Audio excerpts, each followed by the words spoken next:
तो नाज़रीन, ये DGISPR निर्मल यूनिवर्सिटी भी गए। जो उनका लहजा, जो तरीकाकार ना, उससे लगता है कि बड़ा कॉन्फिडेंस उनको मिला है ये जो सारा एपिसोड हुआ इस एपिसोड के बाद, और उसी कॉन्फिडेंस के नतीजे में अब ये ऐसा लगता है कि इमरान खान साहब को बाहर नहीं आने देंगे। ऐसा लगता है कि पाकिस्तान तहरीक इंसाफ के ऊपर मजीद सख्ती होगी। ऐसा लगता है कि इसको कैश किया जाएगा और मुखालिफ आवाज़ों को कुचला जाएगा। लेकिन अब बड़े जोर शोर से लोग ये दावा कर रहे हैं कि इमरान खान साहब ईद से पहले बाहर आ जाएंगे। कोई कह रहा है जनाब के रिहा होने वाले हैं, मगर कैसे रिहा हो जाएंगे? आप कुछ हकायक तो देख लें कि मिलिट्री एस्टेब्लिशमेंट को क्या सूट करता है कि वो इमरान खान को इस वक्त बाहर आने दें। ये जाली फार्म 47 किसके खिलाफ लेकर आए? इमरान खान के खिलाफ लेकर आए। इमरान खान को बाहर लाना था तो 200 मुकदमात इमरान खान पे देने पड़ने थे इन्हें। मखसूस नशिस्तों के फैसले पर इन्होंने आज तक अमल दरामद नहीं होने दिया। ये इतनी मेहनत क्यों की? पार्लियामान से बंदे उठाने पड़े, अरकान असम्बली अगवा करके 26वीं आईनी तरमीम करवाई, अपनी मर्जी का आईनी बेंच बनवाया, गोलियां तक अवाम के ऊपर चला दी गई, लोग शहीद हो गए, लोग लापता हो गए। ना इमरान खान साहब की आवाज़ सुनाई देती है, ना उनकी शक्ल दिखाई देती है।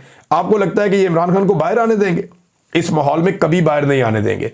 मेरी अकल ना बगैर किसी सौदेबाजी के इमरान खान साहब को बाहर आने में नहीं मानती। ये अब हो सकता है तो दो ही तरीके हैं, या कोई बड़ा बैरूनी दबाव आ जाए, या पाकिस्तान के अंदर से अवामी दबाव इतना ज़्यादा बढ़ जाए कि इमरान खान साहब को छोड़ना पड़ जाए। उसके अलावा मुझे नहीं लगता कि कोई और रास्ता है। एस्टेब्लिशमेंट का नाजरीन जो हकीकी नुमाइंदा है वो एकदम मैदान में आ गया और उसने खुलकर बैंड बजाना शुरू कर दी हुकूमत में बैठी हुई जमातों की। इन एस्टेब्लिशमेंट को थोड़ा बहुत तो मुझे लगता है वट चढ़ा हुआ है इनके ऊपर भी कि नवाज शरीफ साहब ने मुंह वट के बैठे रहे 5 दिन तक, बात ही कोई नहीं की, सपोर्ट ही कोई नहीं की, खामोश होकर बैठे रहे। अब मियाँ साहब को गुस्सा पता नहीं किस बात का, बेटी को भी बना दिया, भाई को भी बना दिया, और क्या करें? 17 सीटों से उठाकर आपको हुकूमत दे दी पाकिस्तान में और 2 तिहाई करवा के आपसे आईनी तरमीम भी करवा ली। लेकिन मियाँ साहब को गुस्सा है कि मेरी मकबूलियत ही बर्बाद कर दी पकड़ के, मेरे पूरे खानदान की सियासत ही बर्बाद कर दी पकड़ के। और एहसास कमतरी इस खानदान में इतना पैदा हो चुका है कि आप पंजाब की किसी लेबॉर्ट्री से जाके टेस्ट करवाएंगे ना, तो टेस्ट के ऊपर नीचे बीमारियां जहां लिखी होती है ना, उनके नीचे जो है ना वो मरियम नवाज की फोटो लगी हुई होगी। यानी मरियम नवाज का एक फोटो इंपोज है, उसके ऊपर आपकी बीमारियां लिखी हुई होंगी, या लिखा हुआ होगा कि आपका ये वाला टेस्ट ये आया, यूरिन टेस्ट ये आया, ब्लड टेस्ट ये आया, आपका जो है वो सल्फर ये है, आपके अंदर जो है हीमोग्लोबिन का ये है। वो जो टेस्ट जहां जहां पे भी आने ना, वो पूरा का पूरा जो बोटे होती है ना, नीचे मरियम नवाज की शक्ल लगी हुई है। मैं मेडिकल साइंस के बारे में इतना नहीं जानता, लेकिन मैं हैरान हो रहा हूं कि जनाब ये इस कदर सस्ते लोग हैं, इस कदर फारिग लोग हैं जिन्हें इस मुल्क में मुसल्लत किया गया कि जनाब आप जाएंगे सरकारी लेबॉर्ट्री से टेस्ट करवाएंगे, पहले आपको मलका आलिया की फोटो देखना पड़ेगी। आप देखेंगे कि टिकटॉकर की शक्ल लगी हुई है, उसके ऊपर आपके टेस्ट लिखे हुए, ब्लड में ये है, यूरिन में ये है, शुगर में ये है, फलां में ये, या और भी टेस्ट हो सकते हैं, लेकिन जो भी है वो ये है। मुझे तो हैरत होती है। एक दिन ना उन्होंने कहा था, हमारे काज़मी साहब जो है जर्नलिस्ट, बड़े मजे की उन्होंने बात की थी। उन्होंने कहा था कि ऐसा ना हो जाए कि कहीं एक्सरे पे भी इनकी फोटो आना शुरू हो जाए। एक्सरे पे तो नहीं आई, टेस्टों पे आना शुरू हो गई है। इन्होंने वो बात भी सीरियस ले ली है। अब नाजरीन, जो हकीकी नुमाइंदा एस्टेब्लिशमेंट का फैसल वाडा साहब, ये चंद लोग हैं जो बड़े हकीकी किस्म के नुमाइंदे हैं, और ये वही कहते हैं जो एस्टेब्लिशमेंट इनको पढ़ा के भेजती है। फैसल वाडा साहब कहते हैं कि नून लीग की टिकटॉक हुकूमत में कनीजों और नौकरानियों का कोटा बना दें। थंडर आ गया, ऑपरेशन रूम बना लिया, ना 3 में ना 13 में।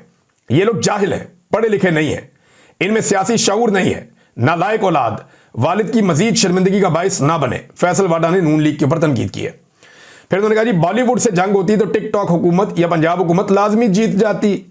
फैसल वाडा ने नून लीग पे कड़ी तनकीद की है। अब देखना यह कि नून लीग इसका क्या जवाब देती है। नॉर्मली जो एस्टेब्लिशमेंट के बंदे हैं उनको जवाब देने से नून लीग काफ़ी घबराती है, डरी रहती है और परेशान रहती है, उन्हें वो जवाब नहीं देती। तो नाज़रीन, मैं आपको कुछ VPNs के बारे में बता रहा हूँ, ये आपको मुफ्त मिल जाएंगे और इन VPNs को आप डाउनलोड कर लें। जब चाहें इसको बंद कर दें, जब चाहें इसको ऑन कर लें, लेकिन जब आप हमारी वीडियो देखना चाहें तो आप इसको ऑन करके आराम से देख लेंगे और इसके लिए आपको कोई पैसा भी खर्च नहीं करना पड़ेगा। Siphon fast and secure VPN, ये आप देख लें। इसके ऊपर ये एक रॉकेट सा बना हुआ है और इसकी स्पेलिंग है PSIPHON। ये VPN है, आप इसके साथ VPN लिख के सर्च करेंगे तो आपके पास ये खुल जाएगा। इसको आप डाउनलोड कर सकते हैं, फ्री में आपको मिल जाएगा।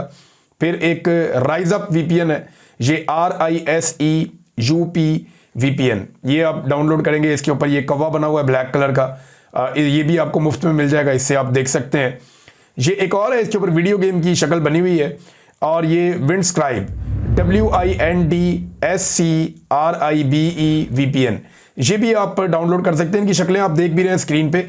आप अभी इसको बड़े आराम से ऐप स्टोर में जाएं और इसको आप डाउनलोड कर लें, ये मुफ्त डाउनलोड हो जाएगा, आप इसको देख सकते हैं। और प्रोटोन VPN PROTON, ये मेरे कुछ दोस्त इस्तेमाल भी कर रहे हैं, उन्होंने मुझे रिकमेंड किया कि ये बड़ा अच्छा VPN है, तो ये भी आप इस्तेमाल कर सकते हैं। और भी बहुत सारे VPNs हैं, अपनी मर्जी से आप कर सकते हैं, ज़रूरी नहीं है कि आप यही VPN इंस्टॉल करें। इन्हें आप कर लें ताकि हमारी वीडियोस आप तक पहुंचती रहे और आप उनको देखते रहें। रियासत चाहती है कि आप ना देख सकें, पाकिस्तान की एस्टेब्लिशमेंट और हुकूमत चाहती है कि आपका और हमारा राब्ता टूट जाए। तो ये राब्ता इसी सूरत में जुड़ा रह सकता है कि थोड़ा सा टेक्निकल काम आप लोग भी करें और VPNs इंस्टॉल कर लें।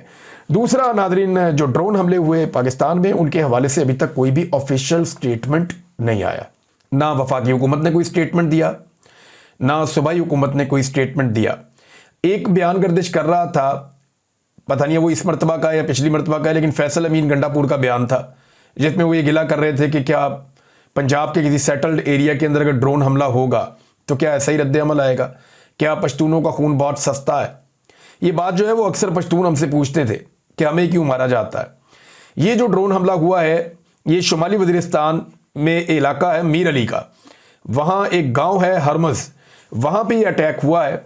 और इस अटैक के नतीजे में 2 मुतज़ाद इत्तलात हैं। पहले बताया गया कि 3 बच्चे इसमें शहीद हो गए हैं और ख़वातीन और बच्चे दीगर ज़ख्मी हुए हैं। फिर इत्तला आई कि एक ज़ख्मी बच्चा और शहीद हो गया है। वहाँ पे लोग जो हैं वो सरापा एहतजाज थे। तो ड्रोन हमला अपने मुल्क में क्यों करना पड़ता है? पहले तो जो सहाफ़ी हैं उनका ये मानना है और दावा है, और मकामी अफराद का भी ये दावा है कि ये हमला एक ड्रोन हमला था। इसके ऊपर जो है वो मैं आपको फिर कह रहा हूँ कि वफाकी और सूबाई हुकूमत ने कोई मौक़िफ़ नहीं दिया अभी तक। जब वो इसके ऊपर कोई मौक़िफ़ देंगे तो हम ये बता पाएंगे कि गवर्नमेंट इस पर क्या कह रही है। ख्वाजा आसिफ साहब से सवाल किया गया, उन्हें पूछा गया कि जनाब बताएं ये ड्रोन हमला हुआ वज़ीरिस्तान में, ये किसने किया है, इसमें शहादतें हुई हैं लोगों की, बच्चे शहीद हो गए। ख्वाजा आसिफ इसका जवाब दिए बगैर गए और जाके गाड़ी में बैठ के निकल गए। उन्होंने तवज्जो ही नहीं दी, ड्रोन हमले के मामले को उन्होंने अहमियत दी ही नहीं। यही सवाल जो है वो मौलाना फजलुर रहमान साहब से भी पूछा गया।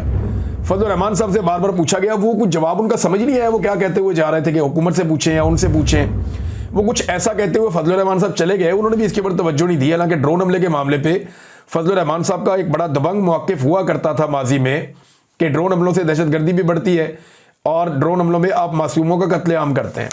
देखिए, एक सवाल ये पैदा होता है कि पाकिस्तान के टेरिटरी के अंदर क्या पाकिस्तान को ड्रोन हमला करना चाहिए?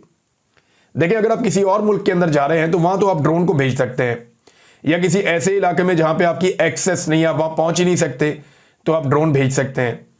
लेकिन पाकिस्तान में तो रेट ऑफ द गवर्नमेंट है, यहां तो पाकिस्तान के इदारे मौजूद हैं। तो